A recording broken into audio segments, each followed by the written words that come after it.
সন্ধ্যার অবিশ্রান্ত বর্ষণে বানভাসী রাজধানী আগরতলা সহ রাজ্যের বিভিন্ন মহকুমাবাসী ফের নিম্নাঞ্চল প্লাবিত। জনজীবনে গুরুতর প্রভাব। বর্ষার শুরুতে রাজধানী আগরতলাবাসীর নাকানি চোবানি। পশ্চিম ত্রিপুরা এবং খোয়াই জেলায় শনিবার সন্ধ্যায় বর্ষণের পূর্বাভাস দিয়েছিল আবহাওয়া দপ্তর।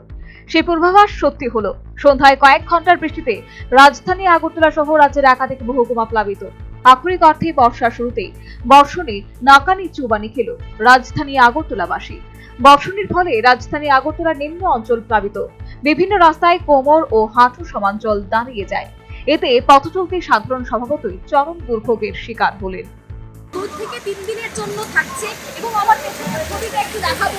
ঠিক এইদিকে চোখা গেলে যাচ্ছে পোস্ট অফিস চমুনি এবং এইদিকে গেলে কিন্তু থাকছে আইজিএম এবং সেই জায়গায় যে ছবি এই মুহূর্তে ধরা পড়ছে রীতিমতো বিভৎস এবং যে ট্রেনের ব্যবস্থা একেবারে নিষ্কাশনী অব্যবস্থা তা কিন্তু এই জল চোখে আঙুল দিয়ে দেখিয়ে দিচ্ছে এবং কিছুক্ষণ আগেই দেখলাম আমরা আপনারা জলের ঢেউ দেখে বুঝতে পারছেন যে কতটা জল জমেছে। শুধুমাত্র এই আরএমএস চৌমুহনী অর্থাৎ মন্ত্রীবাড়ি রোড নয়, আশেপাশের এলাকাগুলি রয়েছে।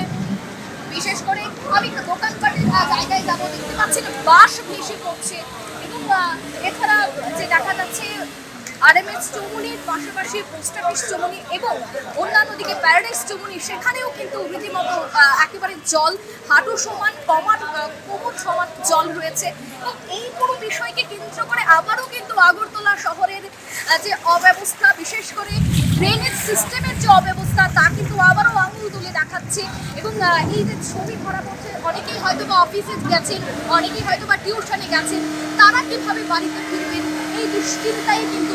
ক্যামেরায় প্রণব দাসের সাথে আমি Ankita, news vanguard. Bureau report, news vanguard.